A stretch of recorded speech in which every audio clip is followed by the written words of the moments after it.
Good afternoon, ladies and gentlemen. I'd like to welcome you all to another webinar session for the Continuing Education Training Institute. My name's Kevin Smith. I'm the Chief Operating Officer for ProTrain. And I'd like you to welcome to this session entitled Learn IT Project Management, the 12 Steps. This is a North Carolina Community College system success story from our presenter today, Bruce Cavey. He is a retired U.S. Navy captain, and he is an Agile coach and mentor for the North Carolina Community College system. Next chart, please, sir.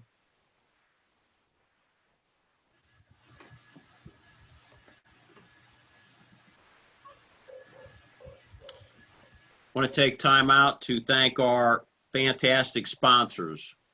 As you are all aware of, this was supposed to be live face-to-face in Savannah, Georgia, and here we are live virtually from all across the United States.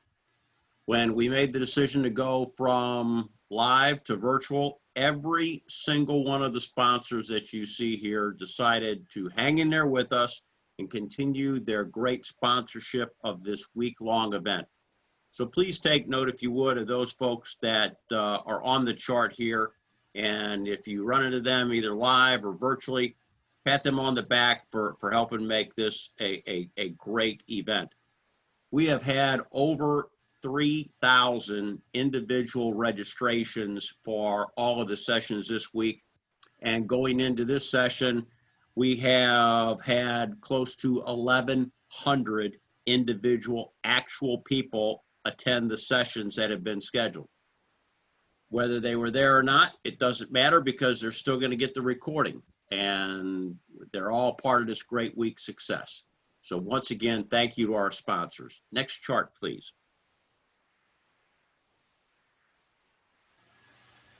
Just some quick CETI housekeeping rules. Reminder, this session is being recorded. So if you're here, that's great. You're going to get a copy of the recording. If you're not, because the boss tapped you on the shoulder at the last minute and hey-you'd you or voluntold you to go do something else, we're still going to send you the recording as well as the links to the PDF file of this presentation. So all the presentations and all the recordings for anything you registered for will be made available to you after the end of the week. All attendees, when you join, are automatically going to be muted when joining. If there are certain ones that have to participate in the presentation, they will be unmuted by our host, and we will get you into the session. Please use the Q&A box, which is located on the lower navigation bar, for any questions that you might have. And when we get to the end of the session, I'll review those questions with our presenter, and he'll be able to answer them for all of us. If for some reason there are any unanswered questions, we will still have answers to all those on a sheet that we send out in conjunction with the recording and the PDF files for the presentation. For those of you who love to play in the social media realm, we'd ask you to please use our hashtag CETI2020, and also consider joining our CETI alumni group on LinkedIn. This group is a fantastic way so that after we have left CETI this week, you still have a place for future networking to talk about lessons learned, best practices, and just share great ideas between industry and education, because that's the whole essence of CETI, where business and education meet to serve the learner. Next chart, please.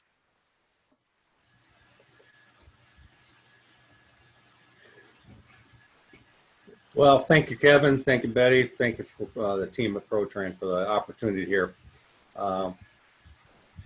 As I've been in training and teaching project management, not only for 20 years in the Navy nuclear power program, but in the data business, both in all sectors of the governmental level, from local, state, and federal, and many private sectors as a coach of, as a turnaround project manager.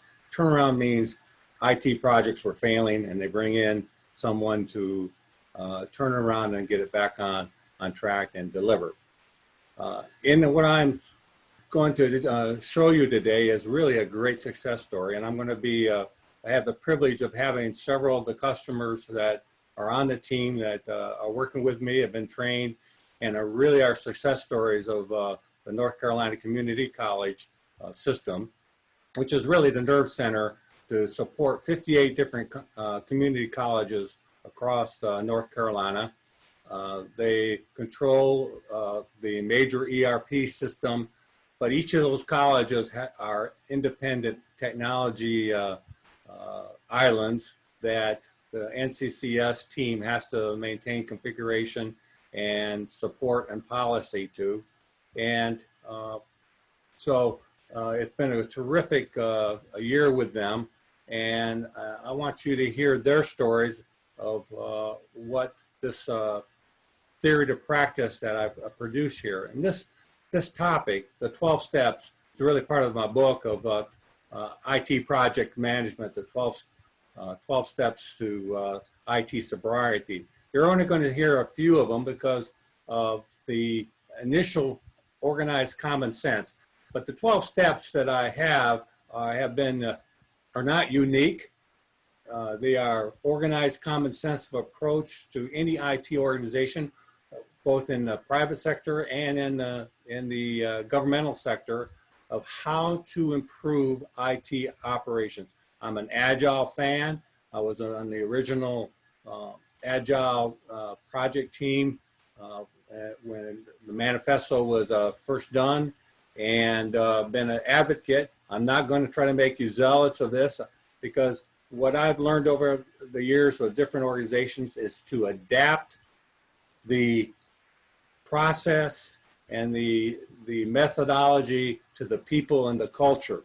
And so it's what I have present to you today of IT, bringing IT sobriety to organized common sense, is weaving the people, process, and technology that really sees performance. And it's just a common, organized common sense approach. We'll do a little bit of talking about Agile, what it is. One of the guiding principles is culture is king, okay? And getting the right coach that fits the culture and fits the organization is the primary thing. There's lots and lots of coaches out there, okay? And just like PMPs, there's a lot of dumb PMPs out there. It's all about fit. So picking the right coach, and it happens to pick the right coach here because of the relationship. You'll hear some of those testimonies. And that coach has got to be a teach guy. One who not just has a bunch of 3 letters besides his name, but one who, when you bring a coach on board that has taken a team from dead zero to IT performance that is measurable. Okay, they have scars, they have lessons learned, and can teach from those things versus straight out of book and adapting these technologies. Some of the things I'll teach today are basic common principles that are theory, but when put in practice, you'll see a dramatic input in the culture and the process. And they're just like PMP and Project Management Institute. There's a lot of botted knowledge out there that is on the web. It's free. It's available for learning organizations. And so before spending any kind of money for lots of coaches and stuff like this, there's free processes, even certification out there, that a team that wants to improve and use Agile is available, improve IT project management.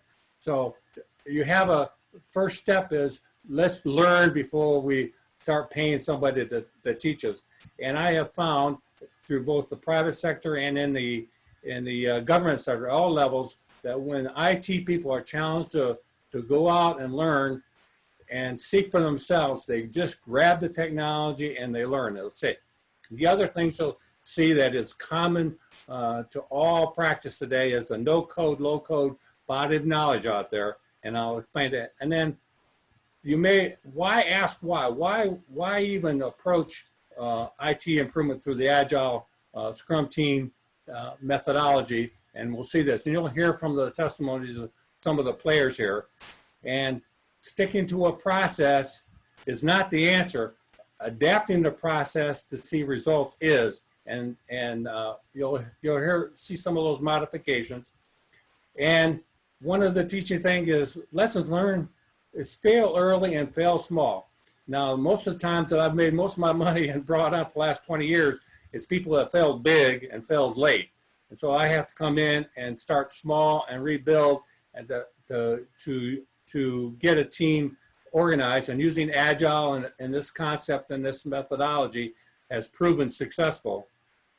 But it boils down to this, is everything rises and falls on leadership and training. And so some of the techniques and tools and stuff that you'll see are available. What has happened at NCCCS is exportable to any organization, especially in the governmental organization. I saw it as the director of U.S. Citizenship Immigration, IT. I saw it at Caterpillar as the director. It works at Wake County. Any organization that wants to take steps and train their people and teach it and follow through will be successful. And hopefully from this seminar and listening to some of the customers' perspectives, you'll see that this is something that can be done. First of all, I'd like to do a little poll, and you can put it in the chat, 1, 2, 3, or 4, those who are on there. How many of you have been trained or even heard of Agile process? Okay. If you would give us, let's see where we're at. None, heard of Agile but never used it, been trained but not participated, involved in using Agile. I'd be interested to hear and see what the percentages are.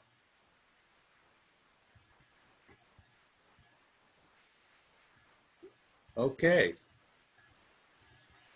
Very good. 52% are saying that they've had no Agile training itself. That's not unusual. Okay. This is a seminar that would hopefully tweaks your interest, that you and the organization and IT project management will see benefits. Even if you start very, very small, you'll see a production, and that's exactly what we did here.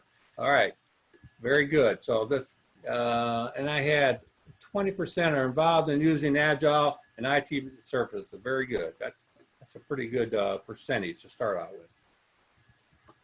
Okay, why ask why? Well, especially in the government, but whether it's federal, whether it's state or local government, as it is in an enterprise, longstanding IT operations like Caterpillar or even pharmaceutical companies that have done, there's a sense of urgency in all levels of the state and federal government that they got to get to the cloud. Why do they have to get to the cloud? Well, you want to make somebody else, your computer, somebody else's computer, so you can concentrate on the applications that occur. And so that cloud process is endemic into every organization that you go into. And just like North Carolina Community Service, the CIO says, we're going to go to the cloud, AWS. Saw it in U.S. Citizenship Immigration, Homeland Security, Caterpillar. There's a good reason why, especially in the government. Most of the projects that are failing big and failing late are large. Architectural runway is unsupportable. The big AS400s, the biggest Informatica, large box, IBM type of stuff, it's just not being taught anymore, and it's not supportable, and they're moved to applications. So having people and that capability and skill set around is either retiring or dead. So the inability to develop and test and implement new applications is due to that loss of technical competence, because we're in an aging population and an aging technology, especially in the governmental service. I promise you, here at North Carolina State and stuff like that, they're not teaching Informatica, they're not teaching Solaris, they're not teaching IBM, they're teaching Google apps and how to create services with no code, low code, and it's happening in the private sector, certainly in the government sector more. You're not getting young apprentices and people coming into the government. One, the pay is less, okay? And two is the technologies look at dinosaurs. So there's a sense of urgency of the architecture is non-supportable, and you're not going to get the capability of new thought and stuff unless you get out of the no-code, low-code thing. And the other aspect of it is the operation and maintenance cost of maintaining the architecture and with the aging technology and even the loss of retiring folks require the cost of maintaining that system just goes up. So when a CIO says, I need help, it's usually around, especially in the governmental circuit, okay, is the fact that he's losing people, he can't get new people in, the operation and maintenance cost is huge, and they're at single point of failure. So why ask why? Well, it is the business, private sector, and the governmental sector to move to the cloud and get to applications and do no coding. CIO came on board, asked me to come on board, and he had hired Jim Parker, the CIO and vice president, had hired an agile coach that lasted about 3 weeks with him. Okay, and the reason was that let's change the entire organization. One big cure world hunger and one big bite. It doesn't work that way. You got to, especially in the governmental sector, you've got to start small and make a difference. And when the visibility and the celebration of those small success stories occur, which is the agile methodology, leaders begin to listen and join in. And he presented his challenges to me, which are almost identical to the Caterpillar challenge, the same with Homeland Security. There's just a lack of trust between the leaders and IT division. And there should be. We never delivered, okay? We didn't deliver what we said we were going to do. We have a difficulty in communicating with our business leaders. They know business, we know IT, but we don't know, IT doesn't know the business, and the business doesn't know IT. So how do you get where both the IT and the business leaders understand each other, can communicate in terms that will produce a product? From being a professional IT, and this just bothered me, is the fact that there's a lack of visibility and transparency of what's happening in IT. Oh, you got a large staff, it's just a big black hole, we never get anything done. Well, the truth of the matter is, and we'll hear from Dwayne Maxey shortly here, is the fact that keeping the lights on in an organization with aging is really tough, and they really do a great job. But it's not appreciated, it's not a knowledge, it's just taken for granted, and new projects and stuff come on, the operation and maintenance is taking them 100% of their category to work. So it looks like a black hole, and they can't communicate. And so IT, it's almost a career-enhancing modification, and Agile one of the principles is bringing that transparency of what's being done and prioritizing it and celebrating small success stories, and it changes the perspective. And you'll see and talk to some of the customers here who I'm very proud of that jumped into the pool and their stock has gone up because of the performance by doing this process. And of course, most of the IT teams that come in with projects failing, they're running in silos. I only do this. I only do this. I only do infrastructure. I only do development. I only do coding. I only do testing. Everything's siloed. Well, with a reduced population, you must break down those silos. And the process of and adapting to that culture, not trying to cure it all in one bump, but getting small success stories is the key. And the key over the last 20 years, and I say this, is the easy success story is in data management. Why? Because everybody uses data, especially in the college training situation. You understand about the customer, the student, and improving that. And that's all done by data. And really, it's coming down to how fast and accurate can they get data into their system? How fast and accurate can they get the information out of the system? And can they do good reports? Because that's the decision. Everything else about how that's done is left to the IT team. If they concentrate in making the data accurate, faster, available, and good reports, you easily gain success story. So the theory the practice here is going after, if you're going to do and change your culture and change the system of communication between IT leadership, you start with data warehouse and data management. And like, I'd like to introduce to you, and if you would unmute for me, so Dwayne Maxey. He's the North Carolina Community Assistant Director of Solutions Development, who actually was my hiring boss, okay? And I'm so proud of Dwayne because he's been there 15 years. You know so much of both the infrastructure and development, okay? And many times when a coach comes in, okay, the relationship to who he's supposed to help is key. If the individual manager thinks that he is trying to take the coach is trying to take his place and tell him what to do all the time and how bad he's doing, it fails.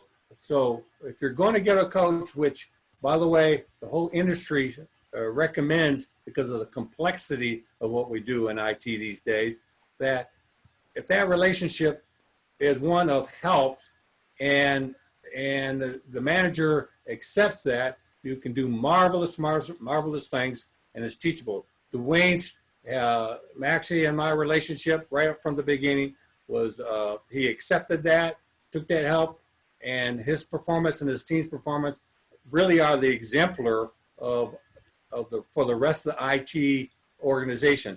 And Dwayne, I would like to have you come on and give your testimony, what you saw about the training and the impact of the culture and the performance of the teams based on the training and stuff that we've done. Okay, thank you, Bruce. Good afternoon, everybody. So, as Bruce mentioned there a moment ago, we've gone through a couple of years of transformation at the system office here, where we got a new CIO that started a lot of it, came in and said, we're going to do Agile from the get-go. And we learned, took off on an adventure to learn a little bit about it. But part of that learning was we needed to get a coach. So we tried a coach, and that coach didn't work out so great. Came in, wanted to change in the whole way we did everything, and it really just didn't work well. Was gone within a couple weeks. So we went on the journey to find another one, and we came in, we found Bruce, and I think us in leadership positions quickly saw that if this coach didn't work, we needed to abandon our Agile dreams. So Bruce came in, and he quickly worked with the teams. We found the most problematic area, which was our data warehouse area at the time, and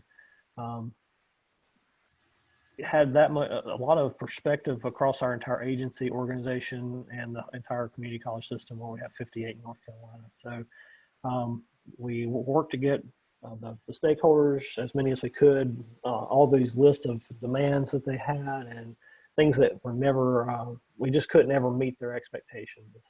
And we quickly tried to document those into our stories and our work streams, and we started training. As Bruce said, we started training the team. We put a team together that was cross-functional as much as possible, of developers and the folks of what we had, because we had to work with what we had.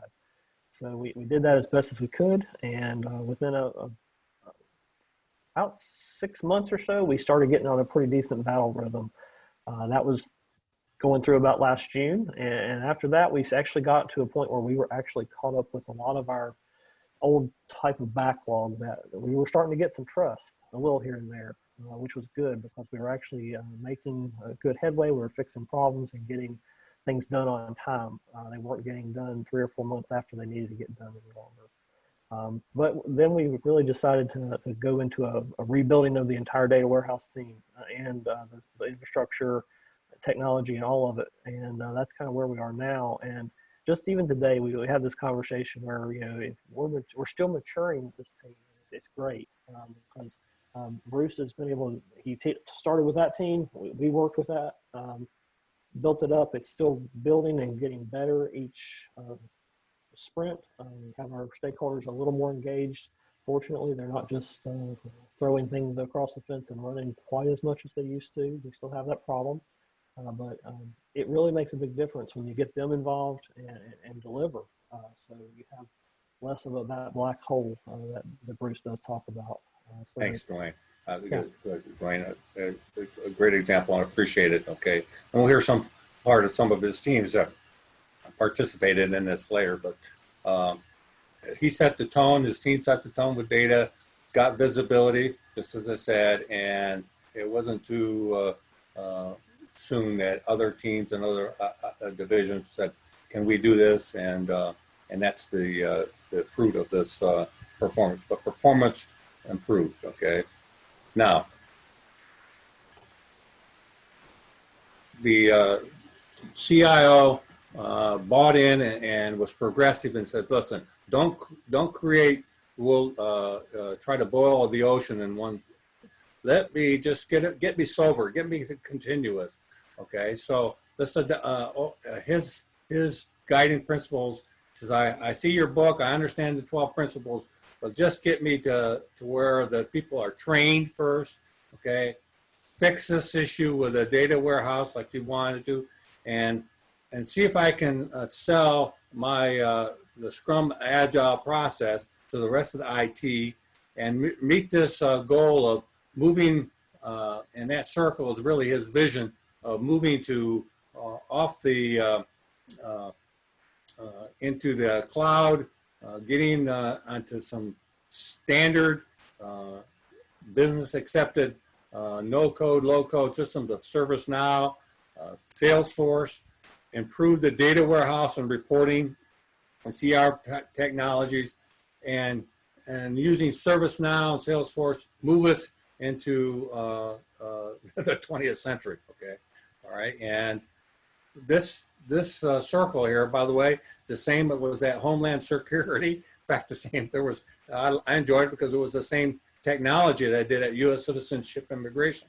It was a basic of it in Caterpillar and stuff, and moving to the cloud and stuff by this technique using Agile was successful there. It's been successful. It's a great success story at NCCCS, and it can be successful at your organization if you get the right coach and have and not try to cure world hunger, but go after improving one and get visibility in one specific area, which I'd say is data and reporting. And it's amazing what leadership will join. There'll be many, many fathers that will follow that success story. I like to, you saw some of the CIOs and here's some of Dwayne's issues and stuff. I'd like to take another poll here. Okay, if you would open up the poll, is how many of you business leaders in IT think that your IT is a black hole, is not producing? That you would hear if a conversation between your IT stakeholder and leader to the what IT would say, hey, look what we're doing. What would you think of that common denominator? Most of the time, you think your IT organization is well represented, is doing a good job, appreciated, or you don't have any opinion at all? Yeah. Now, it's interesting because 58, 40, 54% are saying the IT people are doing a good job. They are respected. I once had a CIO and with a CIO, and they were arguing about budgets, okay, and IT costs so much. So the CIO said, fine, we'll just let all the IT go, okay, you can have all the money back, and he let us go, all of us, for a week, okay? And of course, you can imagine on that, the operation went haywire, and that wasn't probably a good, successful thing for the CIO's future, but it proved the point that IT does do a good job. Dwayne's team and the folks keeping that architecture and keeping the lights on is a tremendous effort, especially with old technology, single points of failure, only one guy understanding the black box and stuff like this. But they keep the lights on, and they do it. but that's their work procedure for the rest of their life, especially the government. They don't get any recognition or visibility of just how hard it is to keep those lights on and do. The Agile and this methodology brings visibility, brings the communication between the stakeholders together. They're involved and they see small success stories and celebrate it. And it just is a train. We'll hear for some of the success stories from the customers here, data warehouse and even in the infrastructure, O&M. But the truth of the matter is, most IT organizations, even the best, okay, spend 80% of their time in operation maintenance, keeping the systems up, keeping the lights on, and fixing incidents. But if you can get 20%, which Dwayne's team has, where they can do R&D, research and development, okay, you can progress that, change that architecture into the most progressive technology, the best industry standard at the lowest cost, and make an improvement. And that's what this organization has been able to do, and it is doing. Thank you for the input. You confirmed exactly the state of most organizations, folks, is your IT organization is appreciated, but what they would do and how they do it is not understood. And yet the demands for the leader and leaders are more and more on them, and they just don't have the time or capability. The goal of Agile and project management and good to service team and small teams is to make that time available so you can move the architecture and move performance to where it's recognized. And guess what happens? Career development and career enthusiasm by IT goes up. We'll see some of that here shortly. Agile is not a noun. The industry is suffering from this. Everybody reads and says, oh, I'm agile. I'm agile. Thinking like that's a trophy, that you're agile. Agile is not a noun. It's an adjective, meaning flexible, speedy, responsive. And so many organizations, like the first guy says, are you agile? You hear, yeah, we're agile. Well, what does that mean? Okay. That doesn't mean anything unless you're flexible, speedy, and responsive. Okay. And so the area that I have found, no matter in the private sector and in the government sector, all levels, is the data. There's so much data that we make decisions on, and they're just digging their holes more and more, falling farther and farther behind, okay, trying to keep up with the data. The data quality is poor, especially if you're getting the data from 58 different islands of technology and centers, okay, and how to get accurate determination. And that's the case with the data warehouse and why they called me in. And so the very first question that if you want to move and see how flexible you can be is you go and say to your teams, can you show me your to-do list? Where's your task list?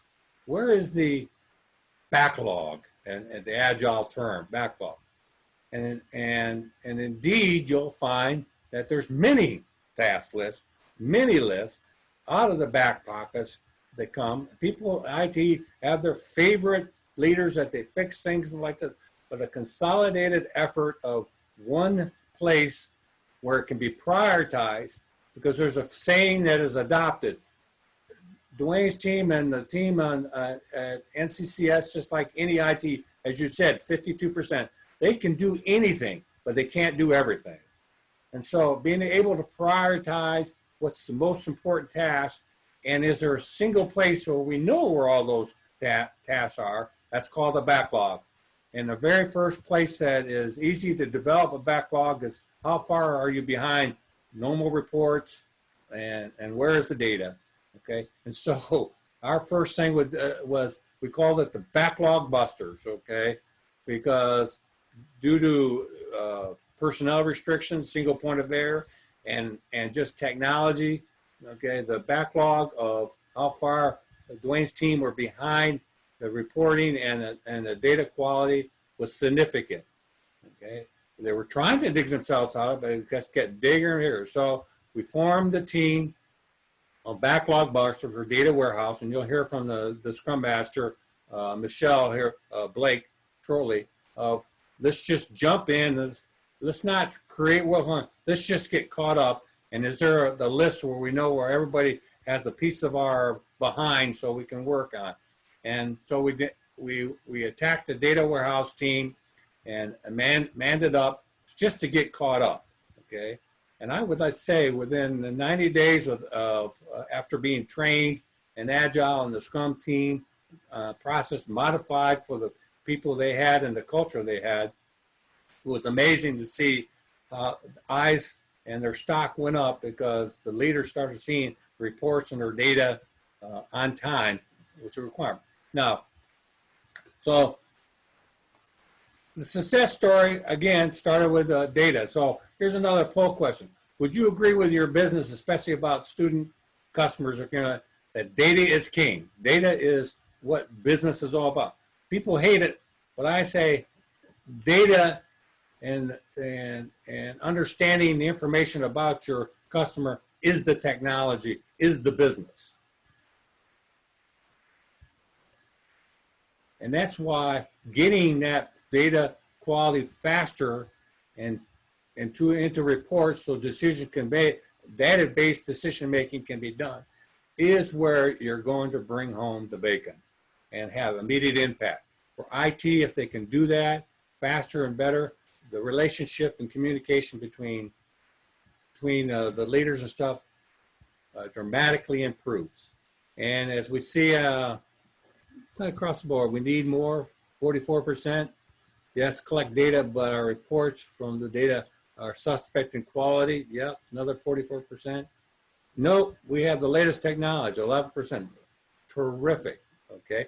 Now I asked that 11%, can you improve? Can you get agile, faster, more responsibility, data quality by the way you do it?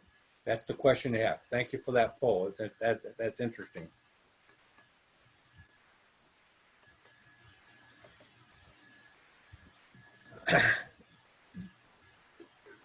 Some of you that over 50% of you said that they hadn't been agile or trained or familiar with it, okay? And these are the two things that basics that to change difference between IT project management or any project management and software development or software product delivery. And that comes down to what is the definition of quality. Now, in the waterfall standard PMI project management, been in there for years, okay? You had the project management triangle of scope, time, and cost.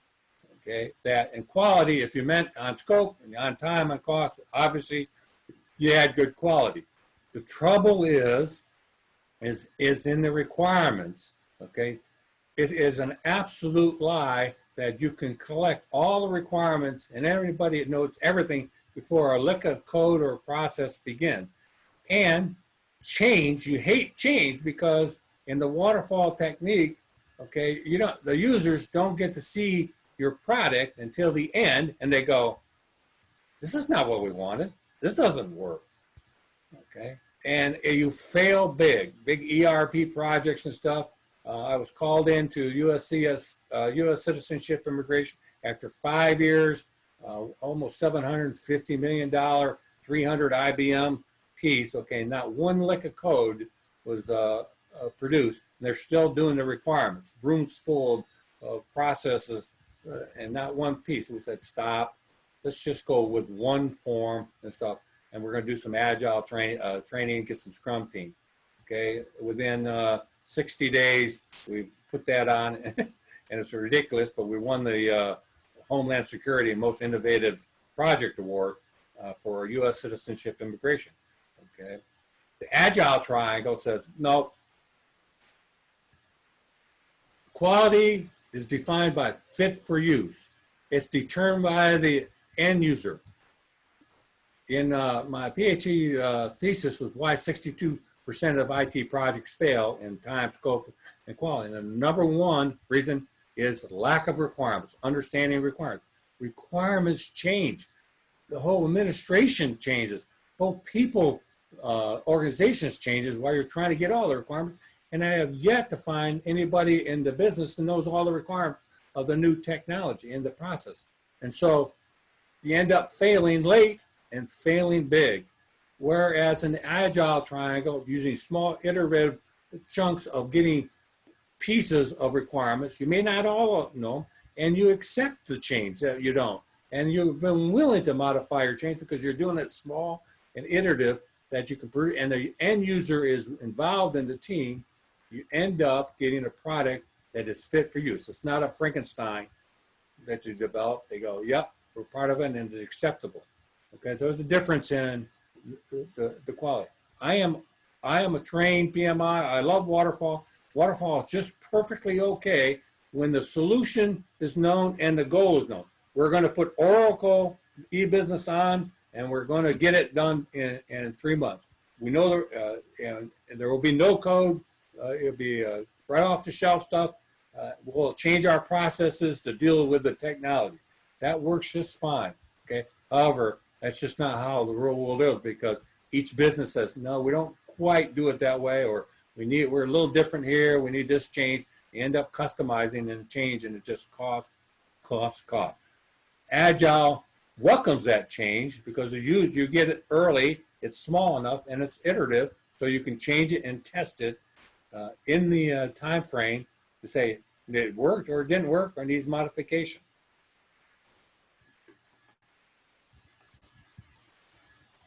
So the difference between waterfall project management is really the fact that you do all this discovery, development, delivery, tests, okay, and the user says this doesn't work or it's wrong. So you got to go all the way back and redesign.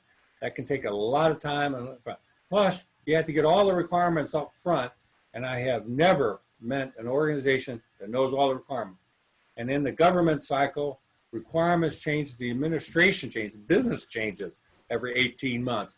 The whole administrations change and change your entire process, okay? Which means you got to go back. Now, as consultants, IBM and contract, we love it because we'll do some more classes and stuff and change requirements. Oh, here's a change request, and it's going to cost you this much because you're changing the initial requirement. We love it. That's why they make all their money. And waterfall, that has been the problem. So agile project management is, let's just do small little chunks. We know some of the requirements, so let's put those down and see if it works. And it's a learning in small iterative pieces.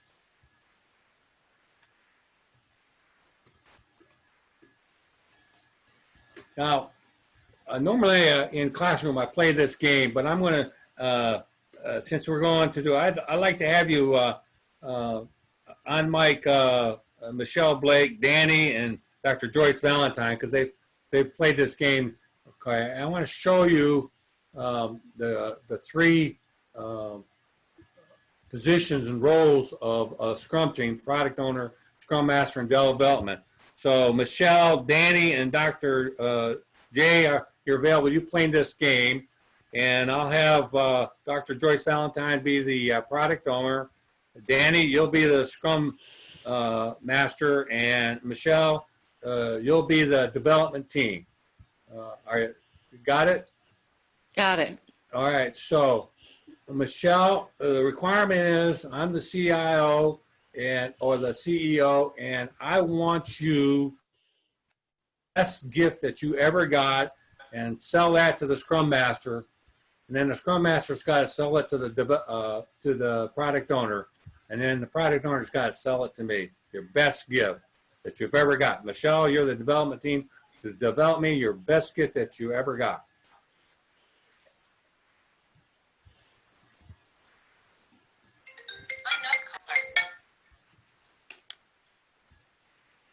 You got it, or can you chat it?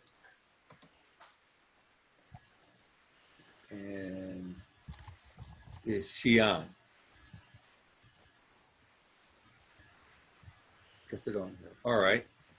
Hi, Bruce. I can see that she's there. She's just not talking. Okay. All right. Is Shilu available? Shilu on? Shilu Jacobs? I'm on, Coach. All right, Sheila, you played this game. You're the development team, apropos. Sell the Scrum Master, Danny, your best gift that you've ever got. What is it? I just like to hear more about the best gift in the sense of development or No, anything.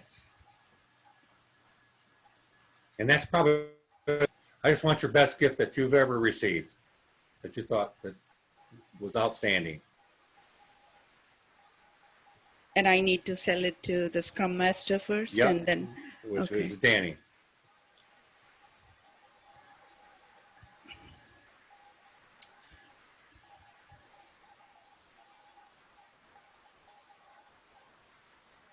You got one? Have to think. Just give me a second.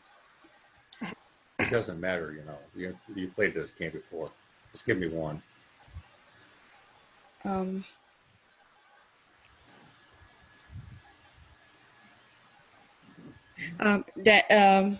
Danny, I won this tournament and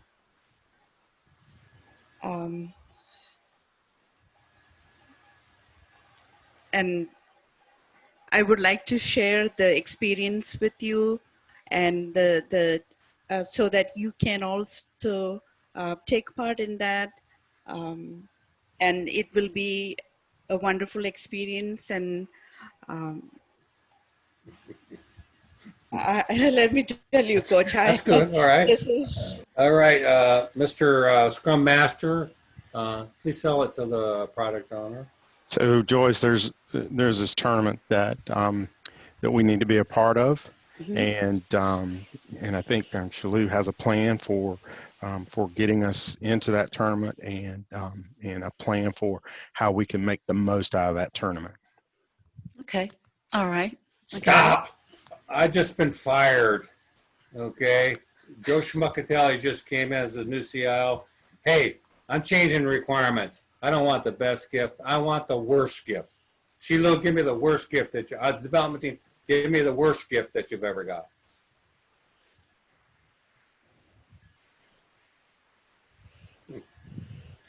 Oh, okay. In terms of development, the worst gift is a lack of planning, and when and the lack of time and the lack of planning, which will bring the development team down because things were not planned ahead, and we have experienced that. Okay, Danny. So the worst thing ever, Joyce, is that the development team does not have the time or the resources to complete the tasks that they've been assigned. All right, Miss Product Owner, sell it to the leader here. Why do I want this? So the team and I and the Scrum Master, we have shared our thoughts on this worst gift. And the end result of those discussions is that the lack of planning on someone's part can result in a really hard way to reach the goal. You're so skilled, Doctor. I love it. You're good. All right, folks, here's what I'm out of. And these folks have played this game, part of the training, okay? And it's interesting. But what you've just seen there is 3 roles that Scrum team is made up of. A development team, a small team, Scrum Master who facilitates the requirements and the team to keep them processed, and then the ability to sell that and to keep the product owner, which is the one that determines if it's right, it's acceptable or not. Okay. Also, it is very clear to show you the fact that right in the middle of midstream and development, when we think we're doing something like this, personnel change, the requirements change, the business change, and boom, the requirements change. And so you say, well, and in waterfall, well, I'm sorry, you're going to have to go back to the beginning and do a change management form. It's going to cost, redo business. Whereas a team says, okay, and they respond and say, okay, well, how are we agile on this? How are we responsive? And they develop the term. So it's a little game that shows you the three, but you've seen in this little game here, the three roles that are in the Scrum team. Thanks, folks. So, Dr. Valentine. Dr. Valentine, Director of the Business Systems Analysis, and also jumped in and got Agile trained and ran the BSAs and stuff like this, and is in training and soon to be one of the NCCCS coaches, okay, for the colleges and stuff. And this is the two diagrams which you are familiar with, but really are the Agile Scrum in a nutshell, the process and the regimen or the ceremonies, okay? In your words on these, besides don't get into teaching mode of what they are, just like to, how have you seen these two teaching tools adapted to your teams that you've been in charge of and helped facilitate as Scrum Master and as being the prospective coach? What have you seen the effect on within the organization? If you would unmute Dr. Valentine. So having been on multiple Scrum teams, it's been very evident that our groups love to get into a repetitive battle rhythm. And having this diagram, having it done on a daily basis makes it easy for the transparency of what you and others are doing, hearing the things that are done the day before, what you have planned to do today, and then any impediments, things that may delay your ability to complete the task that you've been assigned.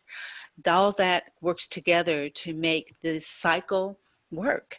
And reviewing our backlog during the reviews and when we do our retrospectives, it all comes together in a very nice fit.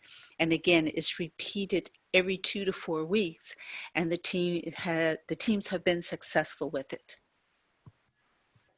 How about the visibility with within the organization itself and your own personal satisfaction of coming to work and seeing the impact that that you've had from the teams? What do you think? Has there been a benefit to that? Sure. From a visibility standpoint, it has allowed leadership, not just within our IT division, but across other divisions to see where their requests fit in the backlog and how it is resourced and then how it gets completed. It is a process that in some cases was invisible to others, but those of us who have been in the IT division for years know that the challenge is always who's going to work this. You know, well, they're already tasked with this. That means we have to pull that resource and put them on something else. But with the assistance of Agile and with the daily meetings that we have, it's easy to see where people's time is being spent, what they're successful with, and how it crosses over, not just in our own division, but across to other areas as well. Thanks, Dr. Valentine. Excellent. Appreciate it. She's been very, very effective on the team across because she had the BSAs. We're the first ones who are trained in Agile and are close to the customers and stuff and make great Scrum Masters because they are close to our customers, which is our college folks. Now, why we modified our processes of coming up with requirements is through your user stories. And a well-articulated user story is 50% of the solution. And it's very simple. We ask the requirement to be in who is it, what do you need, and why. Who, what, and why. And breaking them down into the who, what, and whys is an art form. And the team came up and adapted this way of getting requirements in user stories. The big vision, we want to move to service now. there's themes that are involved in, from user stories. Hey, I got to have security. As a security manager, I need this, like this. There's just too big and too things. They break those themes down into smaller epic user stories that are chunks that if you do 2 or 3 of those chunks, you meet the theme. But even those chunks may be too big, so the Scrum team breaks them down, those epics, into user stories, okay, that are doable within the 2-week time frame of a sprint. And each of those user stories, when they're doing their ceremony or sprints, the teams have even breaking those user stories down into tasks, okay, they're saying, Joe Schmucky does this, I can do this, I can do this, to get to that user story. And because of the last piece, it says why I did it, that's the acceptance. And it's the product owner that is shown the completion of that user story to their satisfaction and said, yep, I like it, can make a decision. Yeah, let's go to production right now with that little piece because that'll help me, or we'll wait till the next release. Okay, and so they've developed their, this kind of process of agile and user story and getting requirements is adaptable. This is how this team is adapted to it. And I want to bring on Danny Gilchrist, who's been director of the system office for a long time, and will be is in the been trained and jumped in with ServiceNow as our technology and stuff, and really been responsible for the O&M or the infrastructure piece of it. And Danny, if you want, Danny Gilchrist, what benefits have you seen to yourself and also to the team? I mean, you've been in that organization for a long time, and it was easy for me to pick in the infrastructure because everybody that of the users said there's this voice, and who's that voice? Well, it was the Danny. Okay, so we threw Danny in the pool, and he's picked it up. So Danny, do you want to what effect of what have you seen on performance and the adapting of Agile to the O&M teams in the infrastructure? Can you unmute Danny? All right, here we go. Sorry about that. Thank you, Coach, and thank you for letting me speak to you guys today. There's really 3 areas where I think I've seen improvement or change, if you will, in our organization. I've been with the community college system here in North Carolina for 21 years, and we've always been a waterfall shop. And so when I first learned about Agile, I was very excited and wanted to be sort of out front. And luckily, Coach brought me in under his wing and has sort of pushed me along, drug me along. Either way, but like I said, there's kind of 3 areas where I think I've seen the most impact. And the first area is communications. It goes back to what Coach was saying earlier about IT being a black hole. I think it's a black hole because a lot of times the business will throw things over the fence and kind of walk away, and IT goes and does their thing and comes back with this insufficient product. I think that it brings Agile has brought us together across divisions, the IT teams and the business teams to work together in collaboration, and I think that has improved our product as well as our relationships with the business, and we've just seen a massive change to that area, or in that area, communications. And the second area is in our technology. I think when we first started, we had, as the coach said, I've been working with the operations and maintenance. When we first built out our first backlog, our to-do list, if you will, there were nearly 800 user stories on our to-do list. And this was the end of September, 1st of October of 2019. And over a period of time, we've managed to work our backlog down to just under or just over 100 user stories at any given time. And this is an active, dynamic environment where we're supporting 58 community colleges, and we're getting they're reporting incidents to us daily, and we've managed to improve our technology such that we're not seeing that same number of submissions, and so it's allowed us to be more responsive and faster, to get solutions out to our colleges. And finally, I think the combination of the communications and the improved technology has allowed our culture to shift, because as Coach said, we took it in small bites. We didn't sort of slam it into place, and so you had some of our staff sort of on the outside watching other teams be very successful, and getting that visibility for the work that they're doing, and that causes sort of people to be jealous, if you will, and want the same things, and strive for that.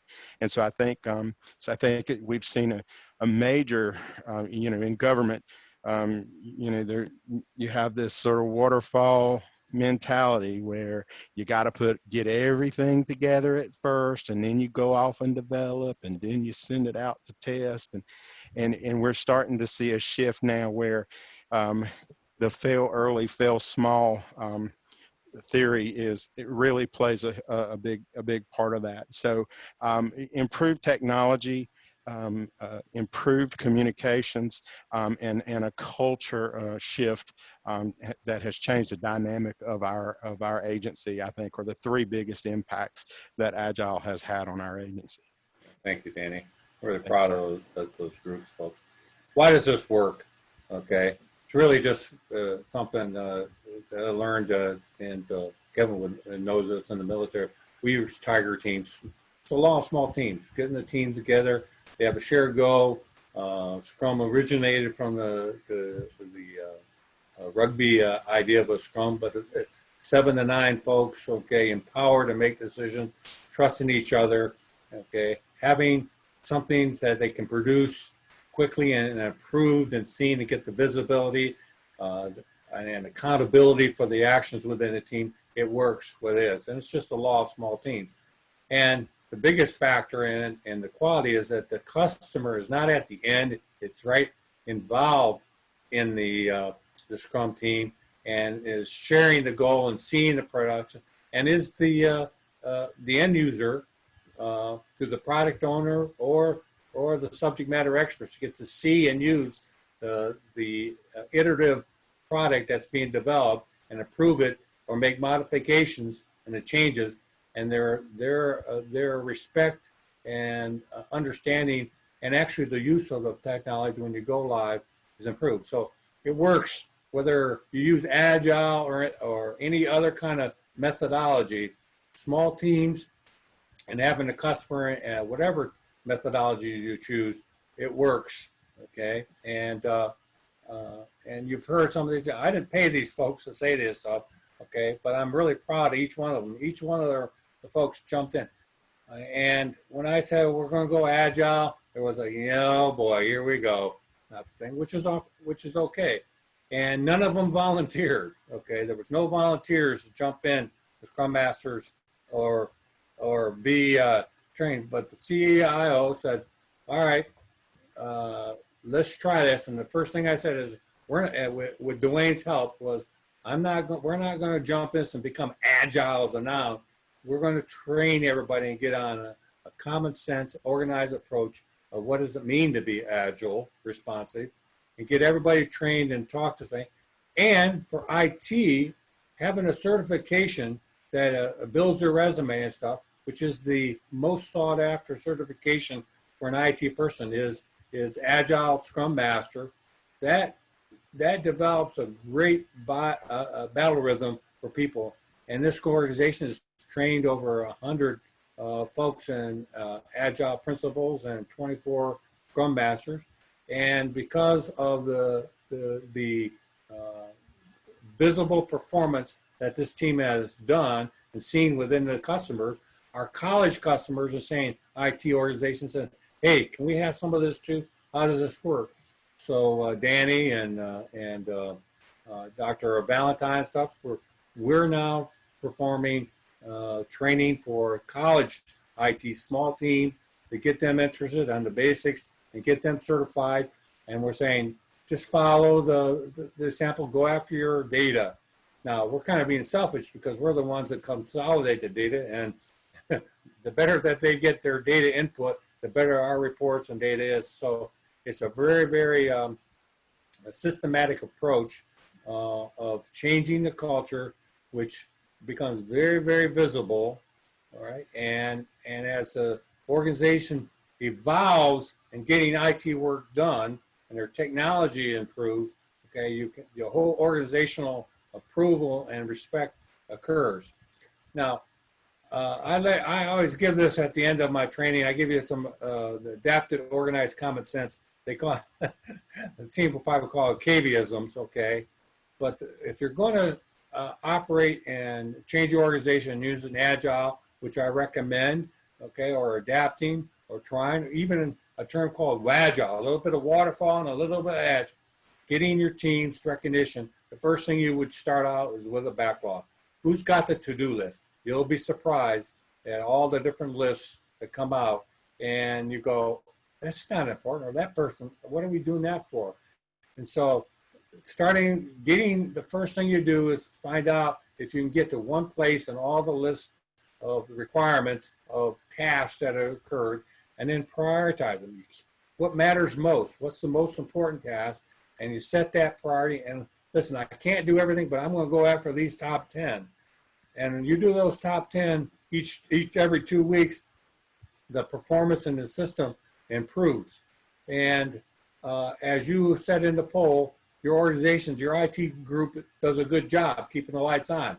Well, they can do a lot better than keeping the lights on by the improved processes and work practices, and begin to move into developing new technology where the excitement is. I didn't get at Chilu and Michelle and the people here is because they were not so much doing incidents all the time. 20% of their time said, hey, can we move this to SQL? Can we go to ServiceNow? Can we use Salesforce? Can we learn these technologies like this? And they get excited about that, I think. So you see their involvement and their joy of coming to work improves. And you probably won't get any volunteers, okay? So they're afraid to jump in, but the pool isn't deep. It's only water's knee deep. Just jump in and start very small, and you'll see a visibility and a quick improvement. Celebrate the small successful stories, and you enter in deeper and deeper water. And the teams are very, very prepared. You got to bring the leadership in. Rises and falls on leadership.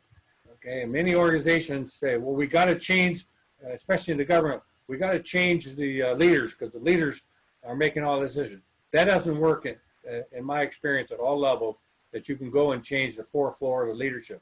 What you can change is your IT organization, okay, which then, starting from the bottom up, get recognized by leaders. And when they see their reports, their organization accrues, they start getting a lot of participation and joining in because there's a success story. So I've seen that within the government. Now, in the private sector, when a new CIO or CFO says, we are going to be agile and you guys are going to do this, the teams can, from top down, yeah, we start marching off smartly, okay, because there's money to be made. Here, in the government, it's cost reduction and cost opportunity that is the big monetized factor.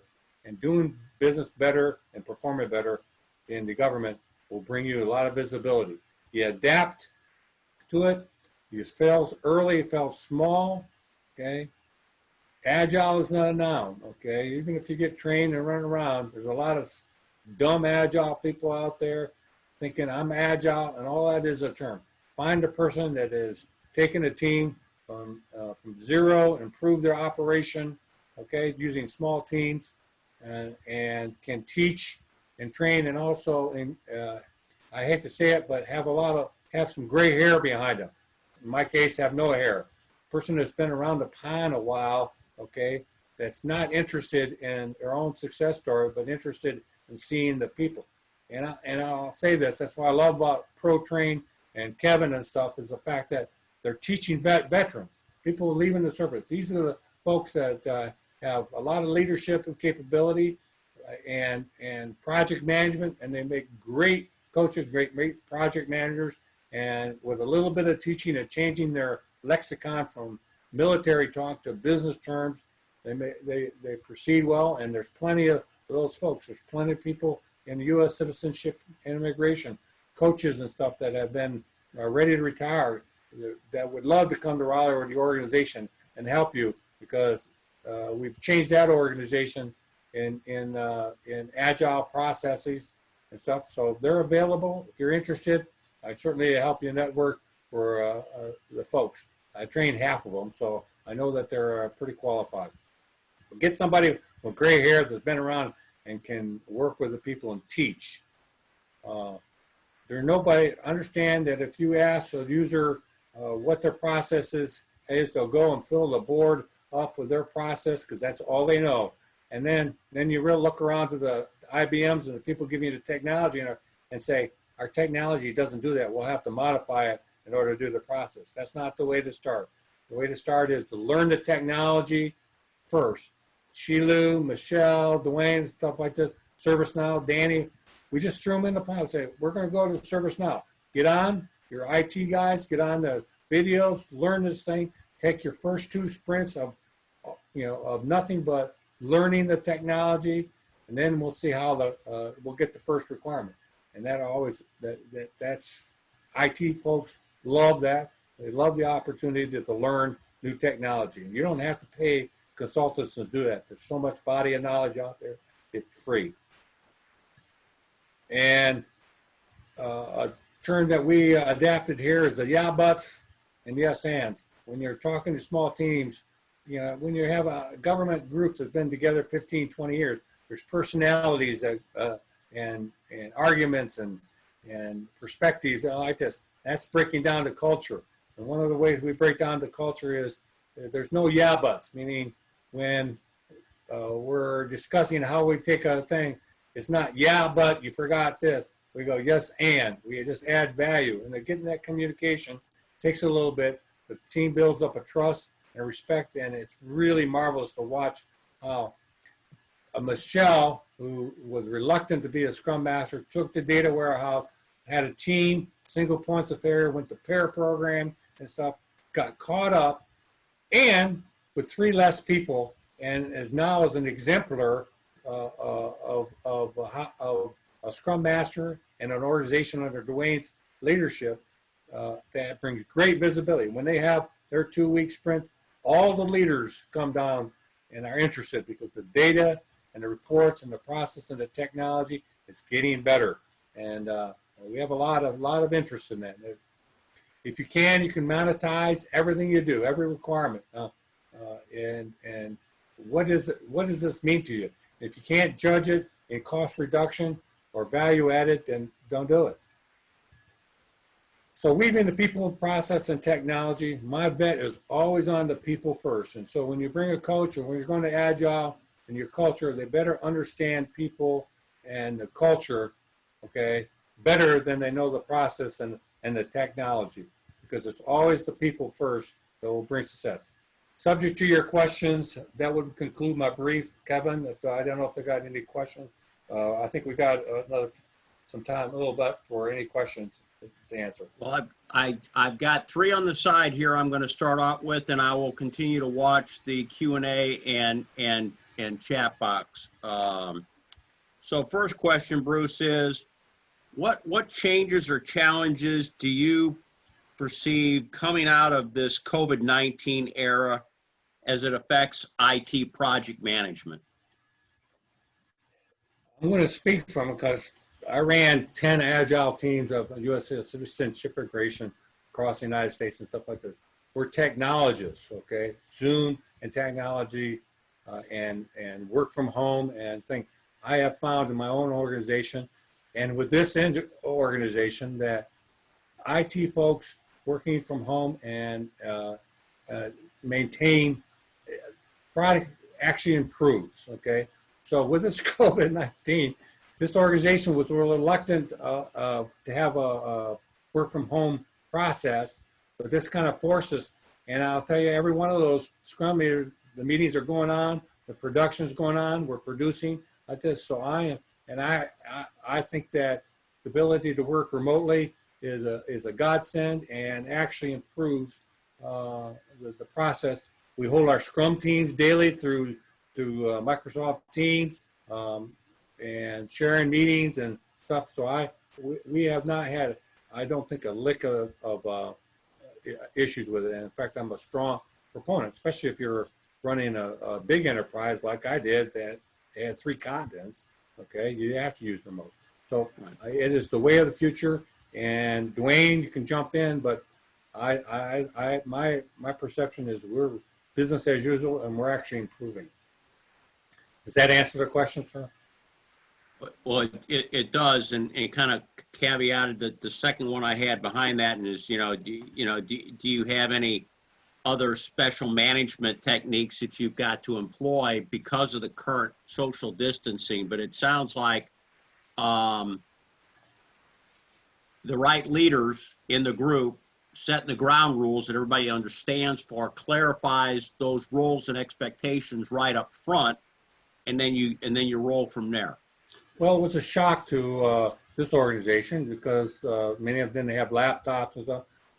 Now, U.S. citizenship, immigration, we built for disaster recovery up front, where people have laptops and stuff. So one of the things that Danny and his teams had to do right up front within the first week is make sure the presidents and the leaders had laptops that they could work from home, the communications, and they did that and really received a resounding applause from the leaders because we're doing business as usual.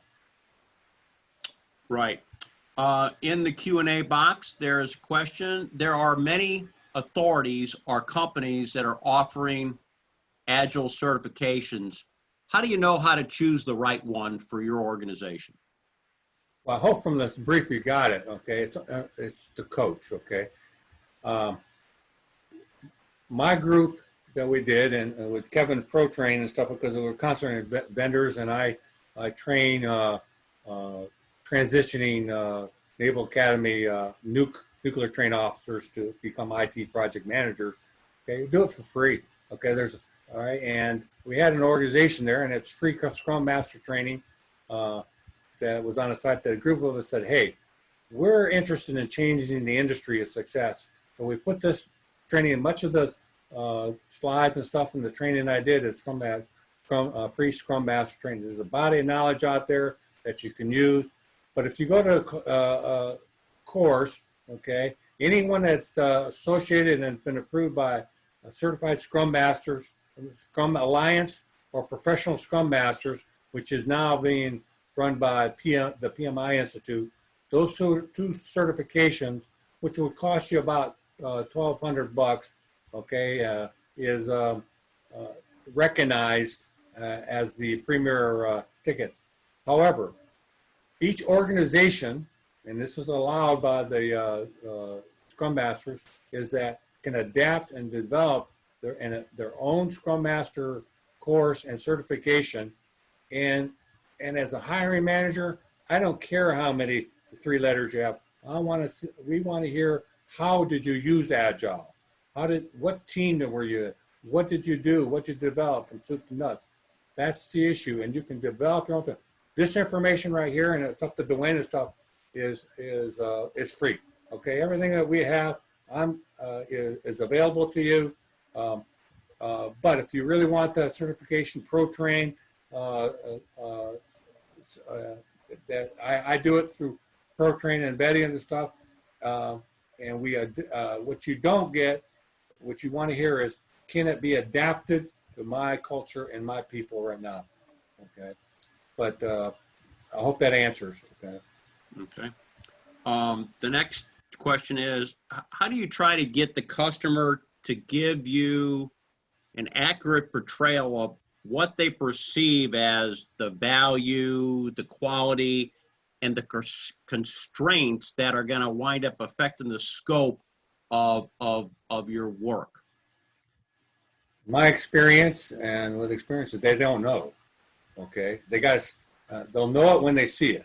Okay, and that's what Agile allows. Says, okay, you may not know. Give us an idea and this requirement, this simple, articulate if you can, who you are. You're the actor.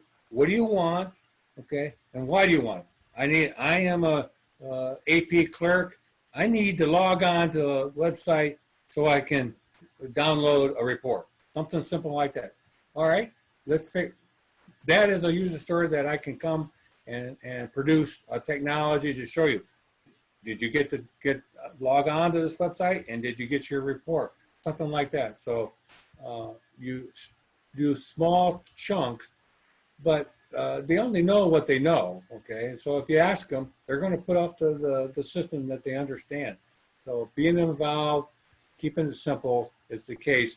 And I have yet to find any organization, any business requirement that knows all the requirements and knows everything about their business and stuff. They know pieces, okay, and that's what chunkology is all about.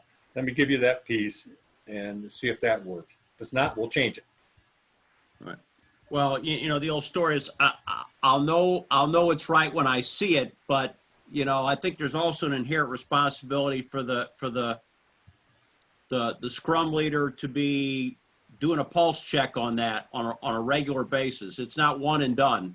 No. Because like you said, you know, even with a well-articulated user story, you're only 50% through the solution set. Yep. And so you gotta keep a pulse on that. And now that's why the Agile ceremonies and the process of a sprint, 2-week sprint, with the product owner is the one that accepts it. Who's if you can, as a business leader or a product manager that understands the requirement and says, yes, I accept this user story as complete, okay? And having the user involved in these short iterations, that's how the product is built, and they're brought in, and it's Scrum Master helps facilitate and removes any of those impediments that would prevent that from producing an acceptable answer to the product owner or the business leader who runs the Scrum team. Right. Okay, well, I don't see any new questions, but I want to take time out to, first of all, thank you, Bruce, for a very informative session. I also want to take time out to thank several of those that you had participate, because, you know, half of this is about listening to lessons learned from others who have walked the walk with you and been through this experience, because that's the real relevance of the what you gave us today, is the how and why it was something that was useful for them. Because, you know, at the end of the day, if it's not useful, then why do it? Or why, you know, the definition of insanity is doing the same crazy stuff again, and if it's not working, you know, doing it again. But obviously, you know, you've got the right formulary there, because and the folks that we heard today, you know, are you know, truly attributed that you know, the method that you guys, you know, put them through. Mm-hmm.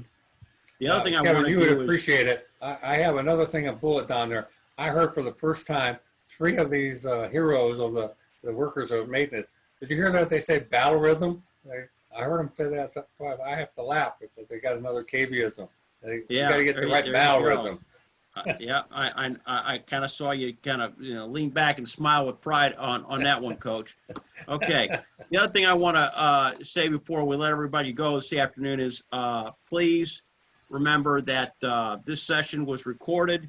You will get a copy of the recording, a copy of Bruce's slides, and we ask you also to please consider joining our CETI alumni group on LinkedIn. Great place to continue sharing lessons learned and staying abreast with folks like Bruce and his team and others this week that are talking about great lessons learned and best practices that business and industry can continue to share together to serve the learner, to either upskill them or make them, you know, more productive. Because Lord knows when we come out of this current pandemic, there's going to be a lot of upskilling of the workforce. and a lot of new ways of just, the new norm is going to not be the norm.